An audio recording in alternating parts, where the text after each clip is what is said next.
وما أرسلناك إلا رحمة للعالمين۔ السلام علیکم ورحمۃ اللہ وبرکاتہ۔ الحمدللہ کفا وسلام علی عبادہ الذین اصطفیٰ، اما بعد۔ محترم ناظرین کرام، سیرت النبی صلی اللہ علیہ وسلم کی آج کی نشست میں آپ حضرات کا استقبال ہے۔ آج کی نشست کا موضوع ہے کعب بن مالک رضی اللہ تعالیٰ عنہ اور ان کے دو ساتھیوں کا واقعہ۔ غزوہ تبوک میں 3 مسلمان ایسے تھے، سچے ہیں لیکن نہیں جا سکے، اور ان سچے لوگوں کا واقعہ بہترین واقعہ ہے۔ اس واقعہ سے سیکھ لینے کی ضرورت ہے۔ آئیے سب سے پہلے 3 آیتیں دیکھتے ہیں جو سورہ توبہ کے اندر ہے۔ اعوذ باللہ من الشیطان الرجیم، لقد تاب اللہ علی النبی والمہاجرین والانصار الذین اتبعوہ فی ساعۃ العسرہ من بعد ما کاد یزیغ قلوب فریق منہم ثم تاب علیہم انہ بہم رؤوف الرحیم۔ اللہ نے نبی صلی اللہ علیہ وسلم کے حال پر توجہ فرمائی اور مہاجرین اور انصار کے حال پر بھی، جنہوں نے تنگی کے وقت نبی صلی اللہ علیہ وسلم کا ساتھ دیا۔ اس کے بعد ان میں سے ایک گروہ کے دلوں میں کچھ تزلزل ہو چکا تھا، کچھ گھبراہٹ سی ہو گئی تھی، کچھ ڈھلمل یقین ہو گئے تھے۔ پھر اللہ نے ان کے حال پر توجہ فرمائی، بے شک اللہ تعالیٰ ان سب پر بہت مہربان ہے، شفیق ہے، رحم کرنے والا ہے۔ وعلی الثلاثۃ الذین خلفوا حتی اذا ضاقت علیہم الارض بما رحبت وضاقت علیہم انفسہم وظنوا ان لا ملجا من اللہ الا الیہ ثم تاب علیہم لیتوبوا ان اللہ هو التواب الرحیم۔ اور 3 شخصوں کے حالوں پر بھی جن کا معاملہ ملتوی کر دیا گیا تھا، اللہ نے توجہ فرمائی، یہاں تک کہ جب زمین اپنی کشادگی کے باوجود ان پر تنگ ہونے لگی اور وہ خود اپنی جان سے تنگ ہونے لگے، اور انہوں نے سمجھ لیا اللہ کے علاوہ کہیں اور پناہ نہیں مل سکتی، پناہ وہی ملے گی کہ اللہ کی طرف رجوع کیا جائے۔ پھر اللہ نے ان کے حال پر توجہ فرمائی تاکہ آئندہ بھی وہ توبہ کر سکے، بے شک اللہ بہت توبہ قبول کرنے والا بڑا مہربان ہے۔ تو 3 شخصوں کا واقعہ، یہ آیت نمبر 118 ہے سورہ توبہ کی، تینوں کا واقعہ ہم بیان کریں گے آپ سے۔ آیت نمبر 119، یا ایھا الذین آمنوا اتقوا اللہ وکونوا مع الصادقین، سورہ توبہ کی آیت نمبر 119 ہے، اے ایمان والو اللہ سے ڈرو اور سچے لوگوں کے ساتھ رہو۔ تو آئیے سچے لوگوں کا واقعہ سنیں۔ قیامت کی صبح تک یہ آیتیں پڑھی جاتی رہے گی۔ 3 صحابہ کے بارے میں ہے، 3 مخلصین کے بارے میں ہے جو غزوہ تبوک میں پیچھے رہ گئے تھے، جھوٹ نہیں بولا، منافقوں کی طرح نہیں کہا کہ ایسا ہو گیا ویسا ہو گیا، بہانہ نہیں بنایا، بلکہ جو تھا انہوں نے سچ کر دکھایا، اور بالآخر 50 دنوں کے بعد ان کی توبہ قبول ہوئی اور اللہ تعالیٰ نے قرآن کریم کی آیتیں اتاری۔ آئیے صحیح بخاری کے حوالے سے ان تینوں کا واقعہ انہی کی زبانی سنتے ہیں۔ کعب بن مالک اپنا واقعہ سناتے ہیں، کعب بن مالک رضی اللہ عنہ کی کہانی، کعب بن مالک رضی اللہ تعالیٰ عنہ کی زبانی۔ صحیح بخاری کتاب المغازی، باب حدیث کعب بن مالک، حدیث نمبر 4418۔ جب کعب رضی اللہ تعالیٰ عنہ اندھے ہو گئے تو ان کے لڑکوں میں سے وہی کعب رضی اللہ عنہ کو راستے میں پکڑ کر چلا کرتے تھے۔ ان کے لڑکے نے بیان کیا کہ میں نے کعب رضی اللہ عنہ سے ان کے غزوہ تبوک میں شریک نہ ہو سکنے کا واقعہ سنا۔ وہ بیان کرتے ہیں غزوہ تبوک کے سوا اور کسی غزوے میں ایسا نہیں ہوا تھا کہ میں رسول اللہ صلی اللہ علیہ وسلم کے ساتھ شریک نہ ہوا ہوں۔ البتہ غزوہ بدر میں بھی شریک نہیں ہوا تھا، لیکن جو لوگ غزوہ بدر میں شریک نہیں ہو سکے تھے ان کے متعلق نبی صلی اللہ علیہ وسلم نے کسی قسم کی ناراضگی کا اظہار نہیں کیا، کیونکہ آپ صلی اللہ علیہ وسلم اس موقع پر صرف قریش کے قافلے کی تلاش میں نکلے تھے، لیکن اللہ تعالیٰ کے حکم سے کسی پہل تیاری کے بغیر آپ کے دشمنوں سے ٹکر ہو گئی، اور میں لیلۃ عقبہ میں نبی صلی اللہ علیہ وسلم کی خدمت میں حاضر ہوا تھا۔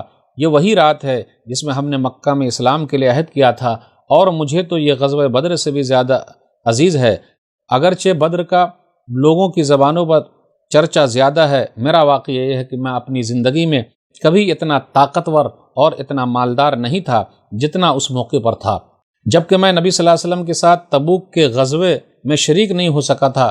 اللہ کی قسم اس سے پہلے کبھی میرے پاس 2 اونٹ جمع نہیں ہوئے تھے، لیکن اس موقع پر میرے پاس 2 اونٹ موجود تھے۔ نبی صلی اللہ علیہ وسلم جب کسی غزوے کے لیے تشریف لے جاتے تو آپ اس کے لیے 2 لفظ کا معنی استعمال کرتے، ذو معنی الفاظ استعمال کرتے تھے، لیکن اس غزوے کا جب موقع آیا تھا بہت سخت گرمی تھی، سفر بھی لمبا تھا، راستہ بھی مشکل والا تھا، دشمن کی فوج بہت زیادہ تھی، تمام مشکلات سامنے تھے۔ نبی صلی اللہ علیہ وسلم نے کھلم کھلا بتا دیا کہ ہمیں جانا ہے۔ نبی صلی اللہ علیہ وسلم جب اس غزوے کے لیے تشریف لے جا رہے تھے تو پھل پکنے کا زمانہ تھا، سایہ میں بیٹھ کر لوگ آرام کرتے تھے۔ نبی صلی اللہ علیہ وسلم بھی تیاریوں مصروف تھے، اور آپ صلی اللہ علیہ وسلم کے ساتھ مسلمان بھی تیاری کر رہے تھے، لیکن میں روزانہ سوچا کرتا تھا کل سے میں بھی تیاری کروں گا، اور اس طرح ہر روز ٹالتا رہتا۔ مجھے اس کا یقین تھا کہ میں تیاری کر لوں گا، میرے پاس تو آسانی ہے۔ وقت گزرتا چلا گیا، لوگ نبی صلی اللہ علیہ وسلم کے ساتھ غزوہ تبوک میں چلے۔ میں اپنے دل میں یہی کہہ رہا تھا کہ میں کل چلا جاؤں گا، پرسوں چلا جاؤں گا اور نبی صلی اللہ علیہ وسلم کو پا لوں گا۔ غزوے میں شرکت کے لیے میرے لیے بہت دور کی بات ہو گئی تھی۔ میں ارادہ کرتا رہا یہاں سے چل کر انہیں پا لوں گا، کاش میں نے ایسا کر لیا ہوتا، لیکن یہ میرے نصیب میں نہیں تھا۔ نبی صلی اللہ علیہ وسلم کے تشریف لے جانے کے بعد میں باہر نکلتا تو مجھے بڑا افسوس ہوتا، کیونکہ یا تو وہ لوگ نظر آتے جن کے چہروں پر نفاق تھا، یا پھر وہ لوگ جنہیں اللہ تعالیٰ نے معذور اور ضعیف کمزور قرار دیا تھا۔ نبی صلی اللہ علیہ وسلم نے میرے بارے میں کسی سے کچھ نہیں پوچھا تھا، لیکن جب آپ تبوک پہنچ گئے تو پوچھا ما فعل کعب نے کیا کیا؟ تو بنو سلمہ کے ایک صاحب نے کہا اے اللہ کے رسول، اس کے غرور نے اسے آنے نہیں دیا، وہ حسن و جمال، خوبصورتی اور لباس پر اطراء کر رہ گیا۔ اس پر معاذ بن جبل رضی اللہ تعالیٰ عنہ بولے تم نے بہت بری بات کی ہے، بئس ما قلت واللہ یا رسول اللہ ما علمنا علیہ الا خیرا، میں تو صحیح جانتا ہوں، خیر کے سوا اور کچھ نہیں جانتا۔ اس سے یہ پتہ چلا جب پیٹھ پیچھے کوئی برا بھلا کہے، اگر آپ کو بات صحیح معلوم ہے تو ہاں میں ہاں مت ملائیے، بلکہ صحیح بات بیان کر دیجئے، دفاع کیجئے اپنے بھائی کا۔ کعب بن مالک رضی اللہ تعالیٰ عنہ کا بیان ہے کہ جب مجھے معلوم ہوا کہ نبی صلی اللہ علیہ وسلم واپس تشریف لا رہے ہیں تو اب مجھ پر فکر سوار ہوا اور میرا ذہن کوئی ایسا جھوٹا بہانہ تلاش کرنے لگا تاکہ میں نبی صلی اللہ علیہ وسلم کی ناراضگی سے بچ جاؤں۔ اپنے گھر کے ہر عقل مند آدمی سے اس کے متعلق میں نے مشورہ کیا، لیکن جب مجھے معلوم ہوا کہ نبی صلی اللہ علیہ وسلم مدینہ سے بالکل قریب آ چکے ہیں تو غلط خیالات میرے ذہن سے نکل گئے اور مجھے یقین ہو گیا کہ میں اس معاملے میں جھوٹ بول کر اپنے آپ کو کسی طرح محفوظ نہیں کر سکتا۔ چنانچہ میں نے سچی بات کہنے کا پختہ ارادہ کر لیا۔ صبح کے وقت نبی صلی اللہ علیہ وسلم تشریف لائے۔ جب آپ کسی سفر سے واپس تشریف لاتے تو آپ صلی اللہ علیہ وسلم کی عادت تھی کہ پہلے مسجد میں تشریف لے جاتے، پھر 2 رکعت نماز پڑھتے، پھر لوگوں کے ساتھ مجلس میں پہنچتے۔ جب آپ صلی اللہ علیہ وسلم اس عمل سے فارغ ہو چکے تو آپ صلی اللہ علیہ وسلم کی خدمت میں لوگ آنے لگے۔ غزوہ تبوک میں جو شریک نہیں ہوئے تھے، منافقین میں سے تھے، وہ قسم کھا کر نبی صلی اللہ علیہ وسلم کے سامنے عذر بیان کرنے لگے۔ ایسے لوگوں کی تعداد 80 کے قریب تھی، یعنی 80 منافقین تھے جو نبی صلی اللہ علیہ وسلم کے پاس آ کر عذر پیش کرنے لگے کہ وہ غزوہ تبوک میں شریک نہیں ہوئے۔ نبی صلی اللہ علیہ وسلم نے ان کے ظاہر کو قبول فرما لیا، ان سے عہد لیا، ان کے لیے دعا فرمائی اور اس کے باطن کو اللہ کے سپرد کر دیا۔ اس کے بعد میں حاضر ہوا، میں نے سلام کیا۔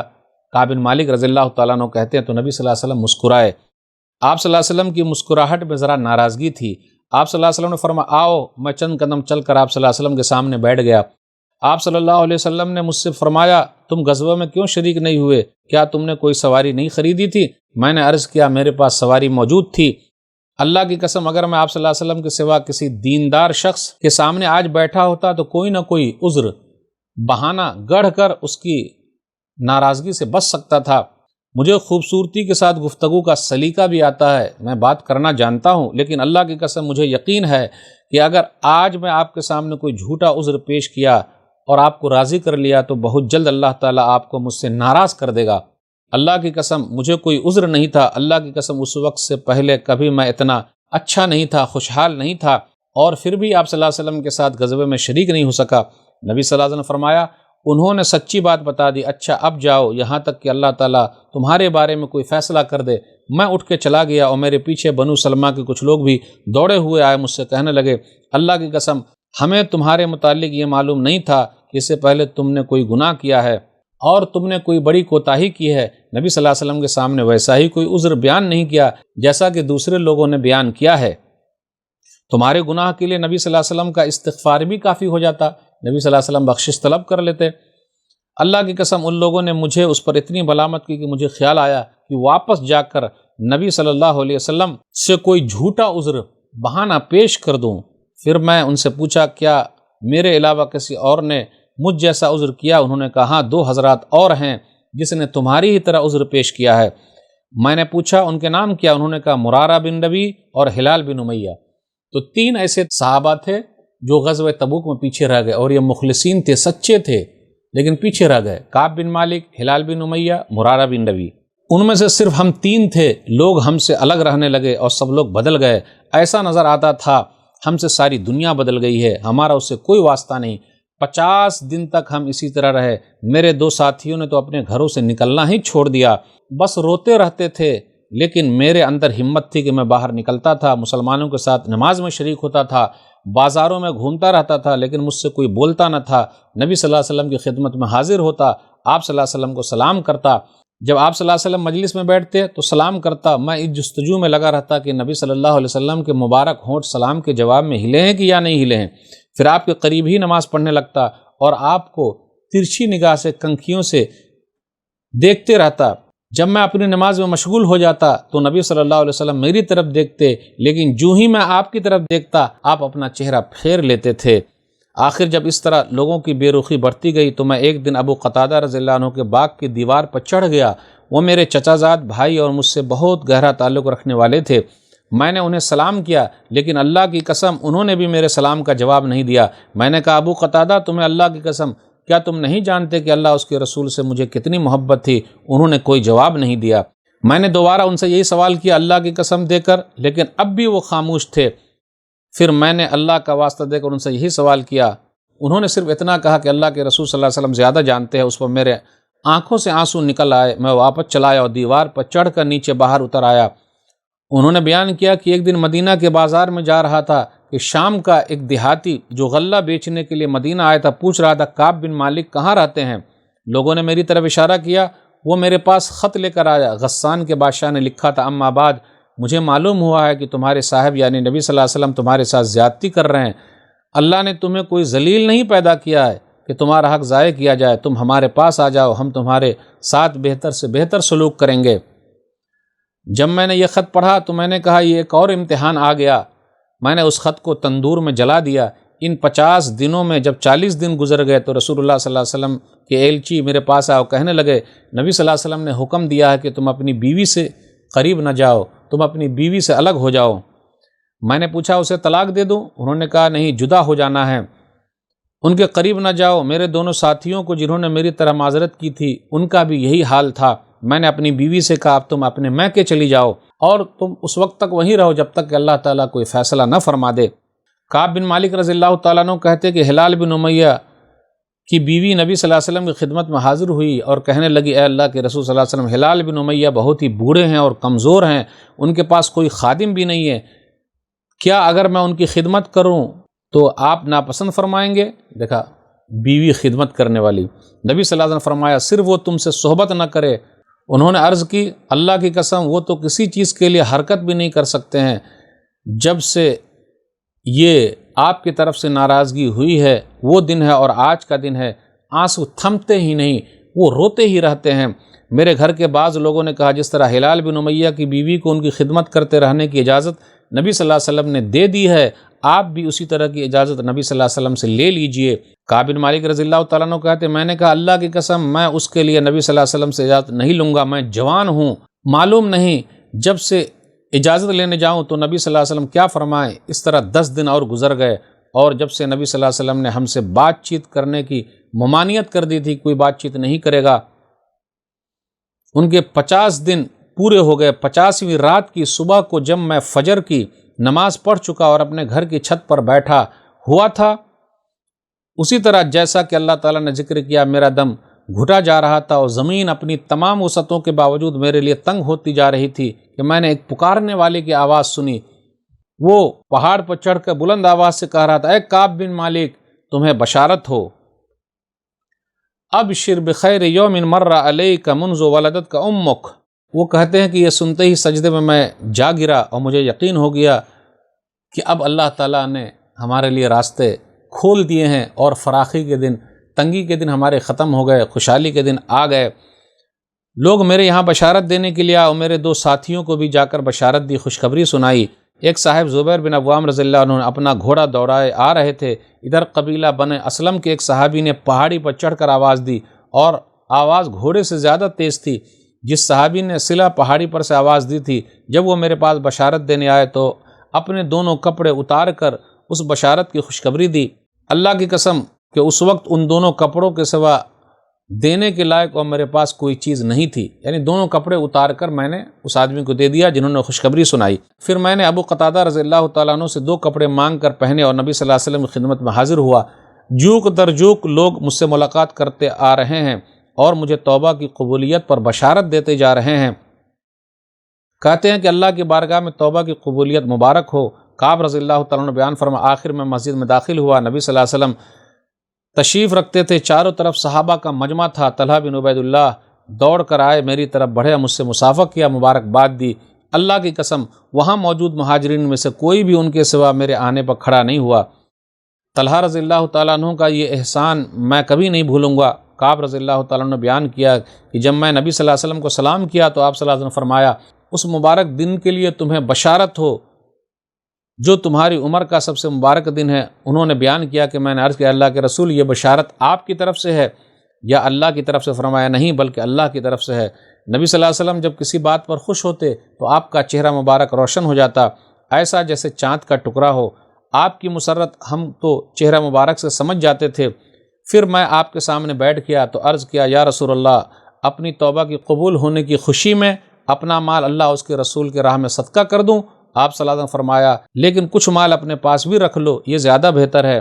میں نے عرض کیا پھر میں خیبر کا حصہ اپنے پاس رکھ لوں گا۔ پھر میں نے عرض کیا اے اللہ کے رسول صلی اللہ علیہ وسلم، اللہ نے مجھے سچ بولنے کی وجہ سے نجات دی، اب میں اپنی توبہ کی قبولیت کی خوشی میں یہ عہد کرتا ہوں کہ جب تک زندہ رہوں گا سچ کے سوا اور کوئی بات زبان پر نہیں لاؤں گا۔ بس اللہ کی قسم جب سے میں نے نبی صلی اللہ علیہ وسلم کے سامنے یہ عہد کیا ہے میں کسی ایسے مسلمان کو نہیں جانتا جسے اللہ نے سچ بولنے کی وجہ سے اتنا نوازا ہو جتنی نوازش اللہ نے مجھ پر کی ہے سچ بولنے کی وجہ سے ہے۔ جب سے میں نے نبی صلی اللہ علیہ وسلم کے سامنے یہ عہد کیا ہے پھر آج تک کبھی جھوٹ کا ارادہ بھی نہیں کیا، اور مجھے امید ہے اللہ تعالیٰ باقی زندگی میں بھی مجھے اس سے محفوظ رکھے گا۔ اور اللہ تعالیٰ نے اپنے رسول صلی اللہ علیہ وسلم پر ہمارے بارے میں آیت نازل فرمائی، بے شک اللہ تعالیٰ نے مہاجرین اور انصار کی توبہ قبول فرمائی۔ تو وہی 3 آیتیں تھیں، سورہ توبہ سورہ نمبر 9 آیت نمبر 117 سے 119 تک۔ تو ناظرین اکرام، جھوٹ بولنے والے کبھی کامیاب نہیں ہوتے، سچے لوگ کامیاب ہوتے ہیں۔ اللہ تعالیٰ نوازتا ہے۔ کعب بن مالک رضی اللہ تعالیٰ عنہ کو نوازا، ان کے لیے آیتیں اتاری، 50 دن کے بعد ان کی توبہ قبول فرمائی۔ اس لیے سچ بولیے، سچوں کے ساتھ رہیے، جھوٹے لوگوں کے ساتھ مت رہیے۔ منافقین کی حالت کیا تھی؟ جھوٹ بولتے تھے، اللہ تعالیٰ نے ان کے بارے میں بتا دیا۔ اللہ سے دعا ہے کہ اللہ تعالیٰ ہم لوگوں کو نبی صلی اللہ علیہ وسلم کی سیرت کو پڑھنے، سمجھنے، عمل کرنے اور لوگوں تک پہنچانے کی توفیق دے، آمین۔ سچے لوگوں کے ساتھ رہنے کی اللہ توفیق دے، آمین۔ سچ بولنے کی توفیق دے، آخر دم تک سچ بولنے کی توفیق دے، اور جھوٹے لوگوں سے دور رکھے، آمین۔ جھوٹ بولنے سے اللہ تعالیٰ کوسوں دور رکھے، آمین۔ والسلام علیکم ورحمۃ اللہ وبرکاتہ۔ وما أرسلناك إلا رحمة للعالمين